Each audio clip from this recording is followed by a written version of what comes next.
At the first, I want to ask you our traditional question. Okay. Of course, no one forced you to accept Islam. Of course. We want you to tell us about the conversations you made with yourself, in your inner mirror, until you declared the Shahada. There is no God but Allah, and Muhammad is a messenger from Allah. We want you to tell us about your autobiography from the beginning. We are listening.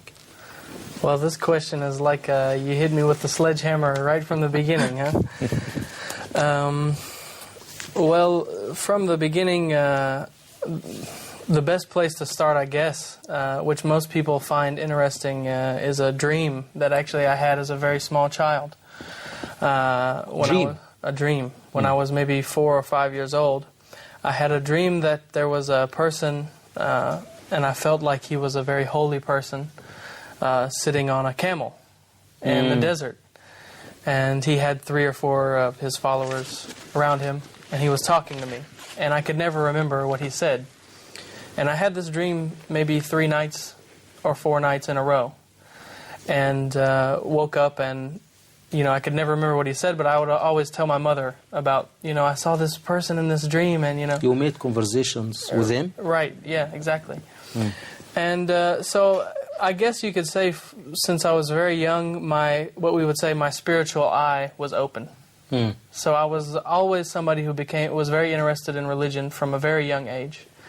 And of course, I was raised in a Christian society, so I read the Bible, I believed in it, and found a lot of comfort, really, actually, reading it. But at the same time, you feel fear. You feel afraid that there's so many religions, how do I know that this is correct? So what I was searching for really was 2 things. I was searching for what we call yaqeen, certainty, as well as peace, and something that would make me feel really very calm, very, at peace with myself and feel comfortable in what I believed. And so then I began to study all religions. I bought a book on world religions and read it. And really I was searching. And as part of my searching, part of my working out the issues I was having, I would actually, it's kind of a funny story, I would kind of play like a practical joke on people in my school. And I would tell them that I converted to any religion just to make a joke with them. And then after 2 weeks or 3 weeks, I would tell them it was just a joke and, haha, I fooled you, And so I had a friend that was kind of an accomplice in this, and he said to me one day, he said, why don't you become Muslim for a few weeks, as a joke? This will be funny, no one will believe that. And so I said, sure, why not? I'll be Muslim. And you have to remember, at the same time I was searching. I was searching for the truth, for yaqeen. And this was one of my ways of working this issue out. Because people would ask you questions, and you would have to find the answer. They would say, oh, so you're a Hindu this week. Well, what do Hindus believe, So that you would have to find it. And they did the same thing with Islam. So you're a Muslim, what do you believe, So I would do the research, and when they would ask me the questions, and after about 2 weeks, I was convinced. It never got to the point where I told them, after 2 weeks, it never got to the point where I told them it was just a joke. I was ready to become Muslim at that point. I want to ask you one more question. Okay. In your opinion, what is the complete meaning of Islam? Well, it's not just one thing, really. It's not one answer that I can give. It's something that it starts with a simple belief that you find is very encompassing, actually. It means a lot of things. For example, it's not uncommon to hear of any scholar who writes 20 pages just about Surah Al-Ikhlas, just 4 verses from Quran. But yet you find Surah Al-Ikhlas is very simple in its meaning. But it's something that is simple, but it covers so many things. So Islam is something that it's very basic. It's applicable to anyone. Anyone can understand it. But it's also something that is very deep, something that's very heavy. and that can affect people on several different levels, whether we're speaking about mentally, psychologically, logically, rationally, or spiritually, in matters of the heart, and so on. So it's a very big religion, like an ocean. What's your impressions when you are listening to Quran recited by others? The Quran is something that I play it in my house constantly, because it's something that it's like a natural sedative. It makes you feel so calm, and it makes me feel very secure, and it has a purifying effect on the soul, which you can recognize immediately. It's something that no Muslim actually has an excuse to have a bad day or to have any bad feeling inside himself, because the Quran, you can listen to Quran or recite Quran and have that calming effect on your soul.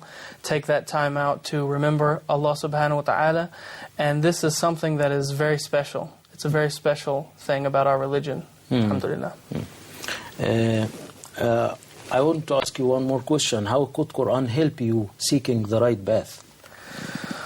Through its simplicity is one way. Through the how simple the message actually is. The message of Tawheed is enough for anyone to grasp. But on the same time, if someone is seeking something very profound, you have it through the study of the names of Allah, His attributes and His power, and all of these things, through the character of the Prophet ﷺ. So all of these things are there for anybody who seeks it. So it's an encompassing religion that's for everybody.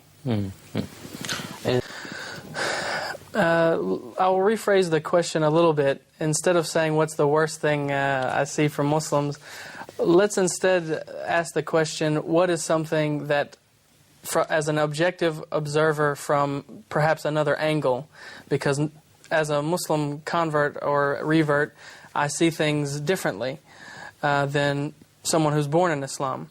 So let's ask instead, what's something that I feel from viewing it from my angle that Muslims need to work on?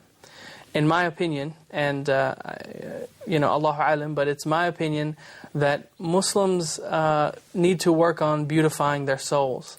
This is something very important. Actually, a lot of Muslims forget that the first masjid in Islam was not the masjid in Medina. It was actually a very small masjid that if you saw it, you wouldn't recognize it. Because the first Muslims were not interested in having everything beautified on the outside. They were working very hard to beautify their inner soul, to purify their heart, and to make their inside beautiful. Because an inner change brings out outer results, and that's a fact. So this is the answer to the question from my angle, that we need to examine ourselves, and instead of asking Allah subhanahu wa ta'ala when His justice or mercy will come, we have no right really to ask Allah subhanahu wa ta'ala where is He, but He has every right to ask us where are we, where are you at? And this is something I've heard many Muslim scholars ask, and we need to pay attention to that question. In 1 minute, in your opinion, in what way you can serve Islam in the future? By, again, this is my opinion, but by working on myself. Because I think it's very important that what we say in English, we say like begets like. In other words, as you are, that's what you will produce, and that's what you will attract. And so I think if we can work as Muslims, and me especially, can work on, the nafs, work on the ego, and work on getting rid of anger and envy and, all of these things, relying on other than Allah subhanahu wa ta'ala. If we can work on that and you change yourself, you will see that the people around you start to change, and you will see that circumstances start to change. Thank you for joining us.